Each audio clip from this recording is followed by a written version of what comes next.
Ashama harka fuune akkam jirtu daawwattoota Qubee TV oduu qubeeroo kanaa kan isinitti himu ani Leensaa Hordofaadha. Muummeen ministeeraa Dr. Abiy Ahmed gootummaan biyya tajaajiluu caale hin jiru jedhan. Qaammeen tokko akka biyyaatti mata dureen Itoophiyaa haa tajaajilu jedhuun akka biyyaatti hojii garaagaraan hawaasa tajaajiluun kabajamaa oolee jira. Sabila lamuu waan itti dabaltu qabdi.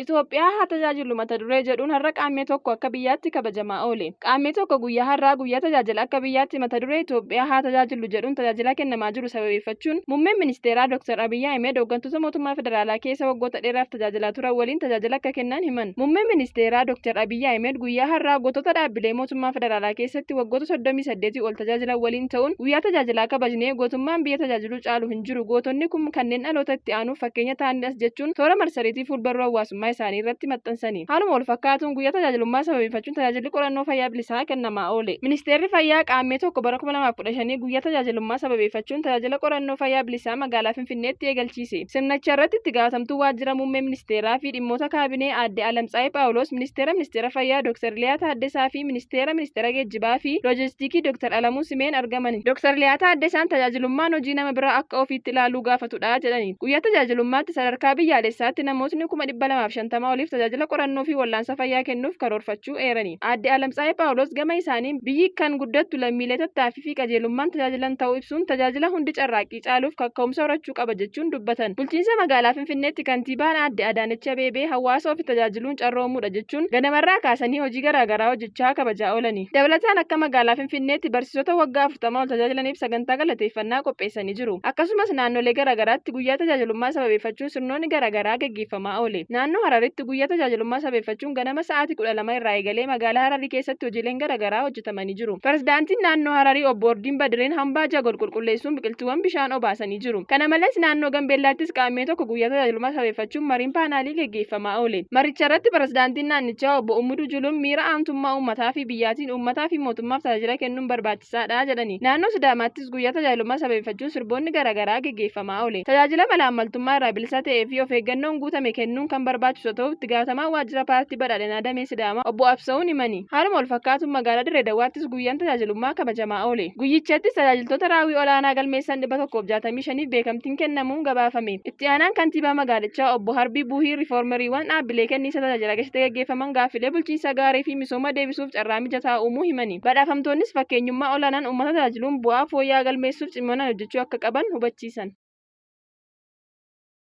Gaaffii barsiisotaa ilaalchisee guyyaa kaleessaa muummee ministeeraa Dr. Abiy Ahmed waliin mariin taasifame maaltu jedhame? Addisuu Muluu waan qindeessee qaba.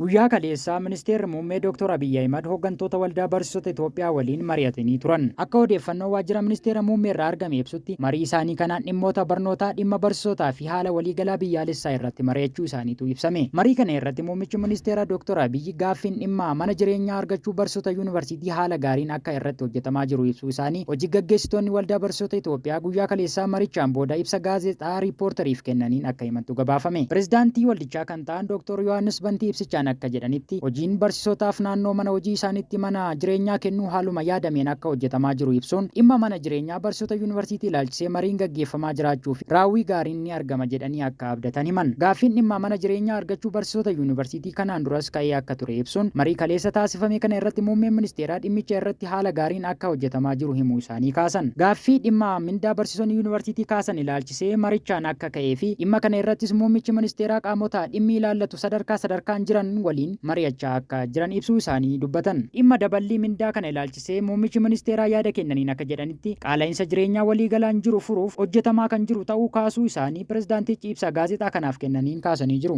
Pirezidaantichi akka jedhanitti marii ture irratti gaaffii dhimma daballii mindaan dhiyaateef deebii murtaa'aan akka hin argamne ibsan. Muummeen ministeeraa marichaan daballii mindaan wal qabatee deebii quubsaa akka hin kennine ibsuun akka waliigalaatti garuu rakkoo qaala'insa jireenyaa furuuf hojjetamaa jiraachuu akka kaasan himan. Marii kanaan gaaffilee kanneeniin alatti hooggantoonni waldichaa dhimmoota kanneen akka gaaffii ogummaa fi maalummaa ogummaa barsiisummaa dhimma ilaallatu, dhimma dandeettii fi qabeenya manneen barnootaa, dhimma barsiisotaaf haalaa fi bakka hojii mijataa ta'e uumuu, dhimma ijaarsa gamoo waldaa barsiisotaa ijaaruuf karoorfamee fi dhimmoota biroo irratti ministeera muummee waliin mari'achuu isaanii ibsa gaazexaa riippoorteriif kennan kanaan kaasuu isaaniitu gabaafame.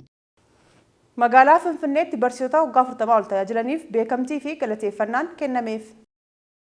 Magaalaa Finfinneetti barsiisota waggaa 40 ol tajaajilaniif sirni beekamtii kennuu geggeeffame. Sirnicha irratti kantiibaa magaalaa Finfinnee Aadde Adaanech Abeebeen, afyaa'ii mana maree magaalaa Finfinnee Aadde Buzenaa Alqadiriin dabalatee qondaaltonni fi keessummoonni biroo argamaniiru. Akkasumas barsiisonni waggaa 40 ol tajaajilanii fi tajaajila irra jiran argaman. Itti aanaan hoogganaa biiroo barnoota magaalichaa obbo Alii Kamaal sagantichi guyyaa tajaajilummaatti barsiisota dhaloota qaruu keessatti shoora olaanaa baatan galateeffachuuf kan kaayyeeffate ta'uu eeran.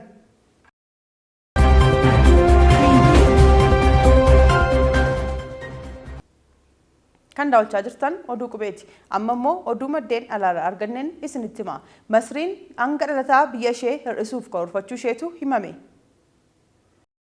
Pirezidaantiin Masrii Abdul Fattah Al-Siisiin hamma dhalataa waggaa biyyattii kanaan dura miliyoona 2 jiru gara 400,000tti gad hir'isuuf karoorfachuu isaanii beeksisan. Masriin murtee kana kan murteessiteefis lammiilee isheef carraa hojii fi tajaajila hawaasummaa gaafii mijataa ta'e uumuuf akka ta'e himuun biyyattiin hamma dhalataa yeroo ammaa jiru kana yoo hir'isuu baatte biyyattiin gaaga'ama dinagdee hamaaf akka saaxilamuuf jirtu kaasan. Pirezidaantichi karoora kana galmaan ga'uufis biyyi isaanii imaammata biyya Chaayinaa daa'ima tokko maatii tokkoof jechuun kanaan dura hordofaa turte akka hordofuuf jiran ibsan. Misirroon guyyaa cidha isheetti misirrichi jalaa bade abbaa misirrichaatti heerumte.